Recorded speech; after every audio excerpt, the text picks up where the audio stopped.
Aloha and welcome. In this video, we're going to be talking about one of the most difficult sorting algorithms there is, and that is QuickSort. So QuickSort, it's going to work by having an array, and you're going to have an array of items, and you're going to choose what we call a pivot value, and that pivot value could be any of them. And then what you're going to do is you're going to go ahead and you're going to take all of the elements in there that are less than that pivot value. You're going to put them on the left-hand side. Then you're going to take all the values that are greater than, you're going to stick it on the right-hand side. And it doesn't really matter which side the actual pivot value goes into. It's going to go into one or the other. It could be in both, but you're going to divide those up. And then after you do that, you're going to call on and this is called partitioning. And then after you've partitioned it, then you're going to call on QuickSort, and you're going to sort the left and the right-hand side. And when you sort the left and the right-hand side, you're going to do this recursively. So you're going to call on the left-hand side, and then you're going to go ahead in there. You're going to partition the left-hand side just like you did the overall one. And then you're going to quicksort that as well. So you're going to recursively go through there. If you don't remember recursion, you can go back to chapter 10 in Zybooks, and it has a full section on recursion for you to get a little bit more familiar with that. So anyway, without further ado, let's go into the textbook and we'll get the explanation there. I also have a video that I want you to look at afterwards that will help you visualize it a little bit differently. It's a little bit different from QuickSort in the book. For example, with QuickSort in the book, what they have you do is they have you decide your pivot value based on the middle value. So they're going to take like the middle one and just use that. Most algorithms that you're going to, or most implementations of this, you'll find that they use not the middle one in an unsorted array. They actually take the one all the way to the right in most of the ones I've seen. So anyway, it's a variation on it. It doesn't really matter. The pivot value itself doesn't matter. It can lead to inefficiencies, and some of the videos you'll watch will mention that you need to use a randomized entry there. Sometimes they say take the first, the middle, and the last, and then take the mean of that. Yeah, there's different methods for finding that pivot value. But anyway, let's look in here at the book. So in the book, we're going to start out with the participation activity. This is going to show you the partitioning part.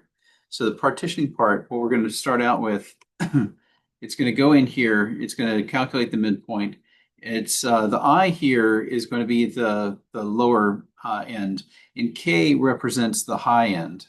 So it's going to take the high end minus the low end, and it's going to add that to the low end.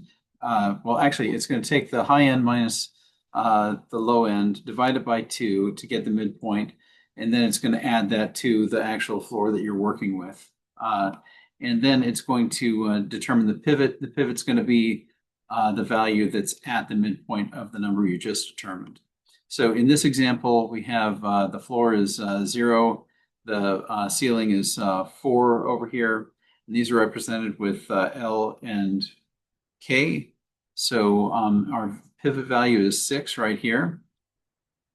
So now we go in here, we set L is equal to I. So I and L right here. So L is tracking the left-hand side. H is tracking the right-hand side.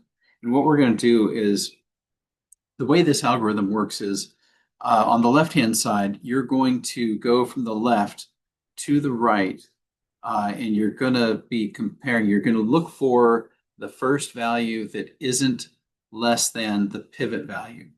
So in this one, we determine immediately that 7 is less than 6. So we're going to stop right there. We're going to have the pointer for the leftmost pointing right there. And then we're going to do the opposite from the right-hand side. So we're looking at the values here and seeing what's the first one that isn't greater than 6. So we have 8 is greater than 6, then 18 is greater than 6, then we hit 6, and 6 is not greater than 6. So this is the first one that fails. So we'll see that in the next step. So as we step through here, It does a comparison here. 6 is less than 8. Good. We go to the next element. 6 is less than 18. Yep, still holds. And then we go to the next step. It's checking 6 versus 6. It doesn't. So now our upper bound marker is here.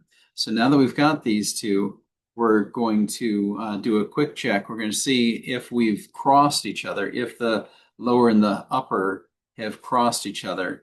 And if they have, then we quit. We're done. If they haven't crossed, then we're going to go ahead and swap the values in these places. So the next step, we check, are we done here? The values are 0 and 2, so no, we're not done. We've still got stuff in between. So then we go ahead and we use a temp variable to swap out the two. So we switch the positions. Now we've got to increment our L and decrement our H. When we do that, we'll have both of them pointing at 4. So we do that step. They're both going to be pointing at the same location here, 4. And then we go back and we check. Is it less than pivot? No, no. Yes, it was. So we're going to go. Then we get to the next one over, and we've finally got that condition. But we go and we compare H and L at this point, and we see that it's true. So we are done. We're going to kick out at this point, and we note that H denotes your lower. It denotes the upper limit of your lower array. So remember, you're dividing this into a lower and upper array using that pivot value. So we now have located the upper bound of the lower array, which is H. So that's what we return from here. And we'll use that later because this is the partitioning part that I mentioned before. The next part is going to be the QuickSort. So this is an explanation of everything we just went through. Then you can look at here and determine, you can do some challenge activities using the pseudocode or whatever well, this is Java. You can use this to kind of determine the answers. So like if we have a set of numbers 1, 2, 3, 4, and 5, we have I equals 0 and k equals 4. What is the midpoint? So there's a formula up here. You'll remember I plus k minus I over 2. So you can go down there and fill in the values and determine what your midpoint is. Then your pivot value is going to be the one that's at that location. So go ahead and calculate those as well. Low and high partitions. So determine if the low and high partitions are correct given H and pivot. So we know that 35 is our pivot point. So we look at here, 35. H denotes the highest point in the low end.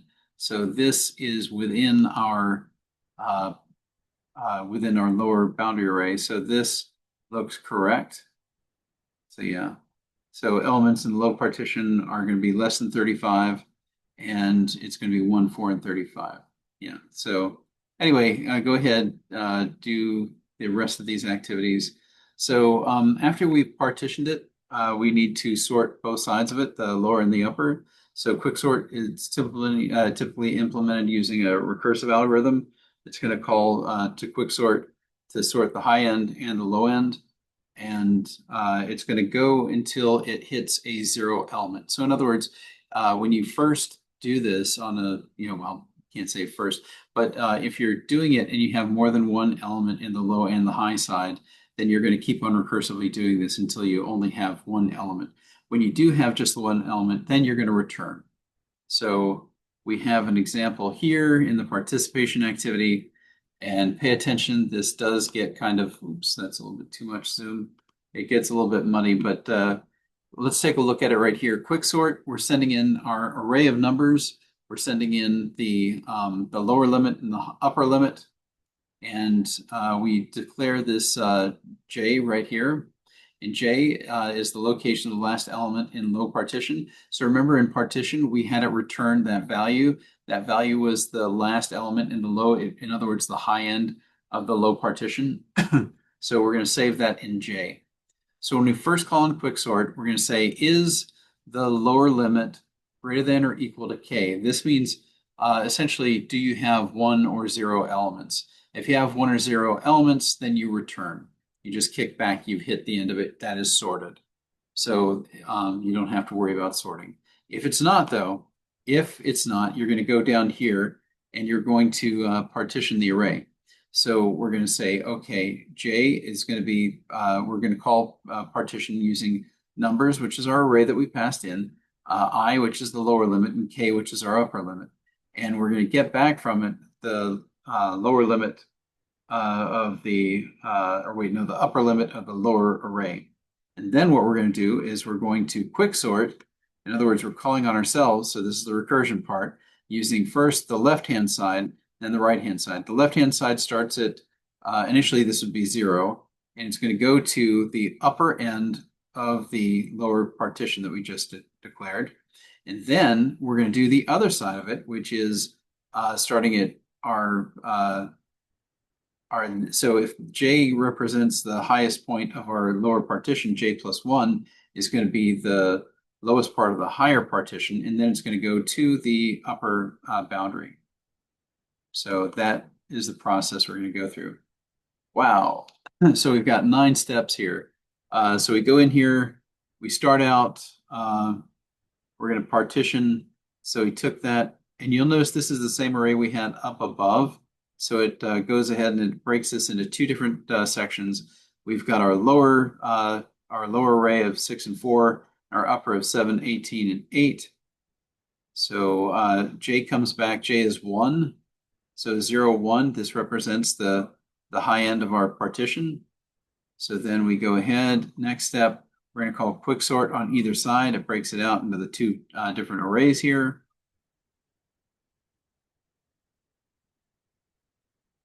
So then we're going to go ahead, we're going back down. We're going to partition this side.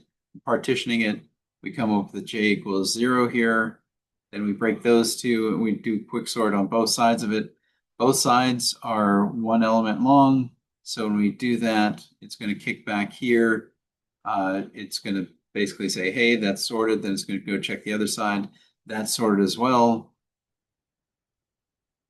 So now we keep going. We have to do the upper limit because we're going to bounce back up to the previous point, and we're going to do the greater side. So we start doing that. We partition it. We break it into 2 different sections, the lower and the upper.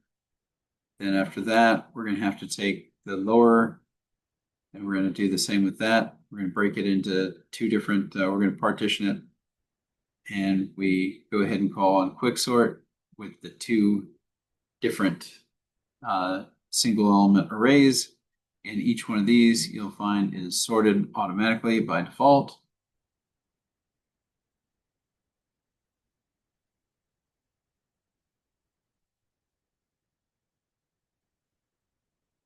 And then we're going to go up. We're going to do the upper section, which only has 1 element, so it's sorted by default.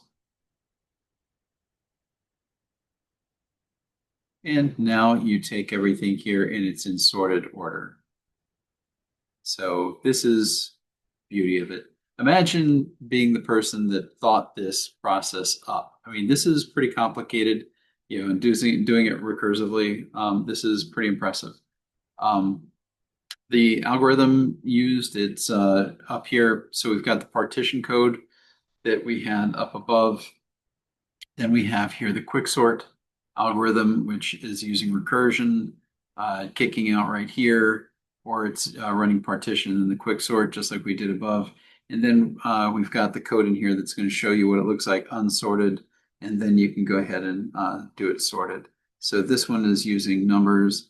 If you want to really make this fancy, you could come in here and randomly generate numbers to populate that array. The following activity helps build intuition as to how partitioning a list into 2 unsorted parts, 1 part less than the pivot value and the other part greater than the pivot value, and then recursively sorting each part ultimately leads to a sorted list. So go ahead and play with this if you like. This is a nice little tool. You go in here, it's okay, pivot 4. So we're going to be selecting all values in the current window that are less than the pivot for the left part, and then press partition. So how many are less than the 4 part? None of them are. So we'll just select 4. We'll hit partition.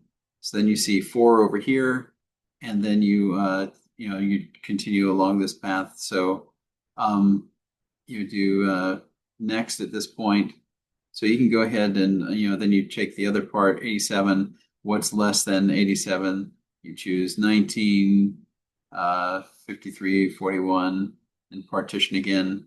So you can see how it's breaking these up into pieces and parts. So go ahead and play with this. It's nice. As far as the efficiency of this. So the runtime is typically about O of n log n. So the QuickSort has several partitioning levels. First one is going to divide the input into 2 parts, which we talked, the lower and the lower and the upper. The second into 4 parts, the third into 8 parts, etc. So at each level, the algorithm is going to doing it most n comparisons, moving the L and the H indices around.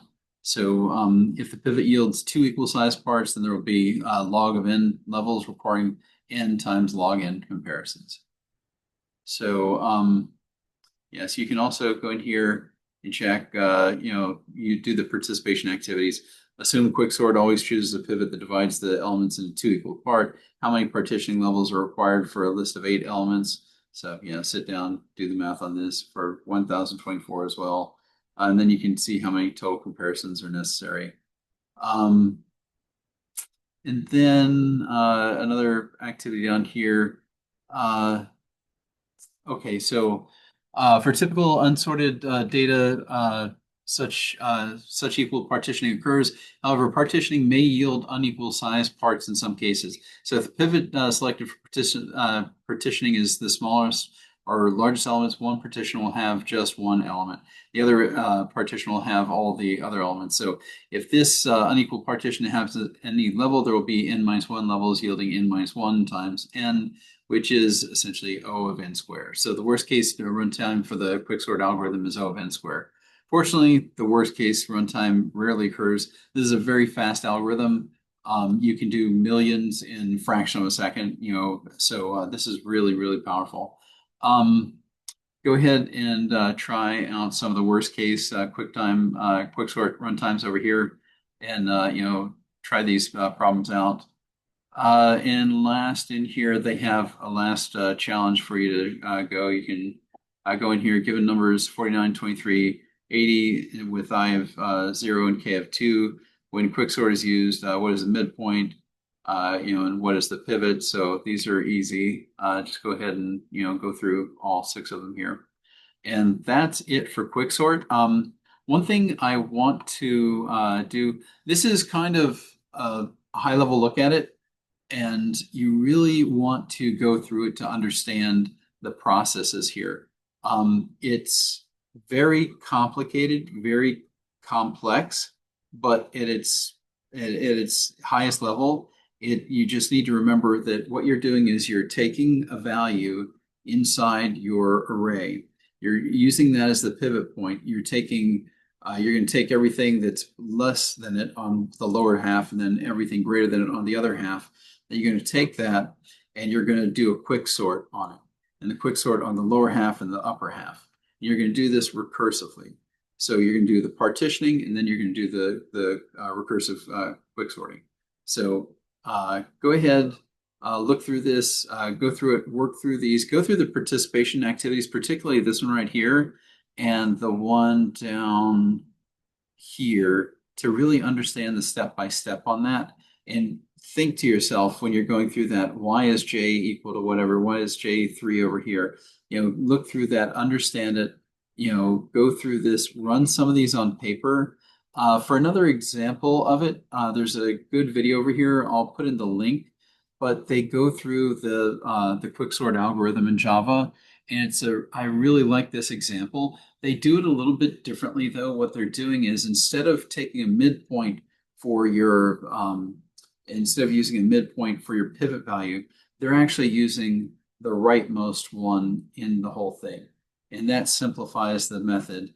But you can calculate that using other, you can calculate your pivot using other things as well. So do take a look at this video. I'll go ahead and link this uh, in our notes in this video as well. So yeah, so go ahead and look through this. If you have any questions, just contact me. The hardest thing for you to understand in all of this is going to be really following your pointers and the logic behind the L, the H, the I, the K. Understanding what this means as you go through it is the most difficult part, and understanding how this logic works. And that's going to give you an appreciation for whoever thought up this algorithm because it's very elegant and very complicated. So take a look at this, go through it, work through it in your head, over and over. And if you have any questions on this, feel free to reach out to me, give me a shout out, and I'll be happy to help you with it. Other than that, I will see you in the next video. Aloha.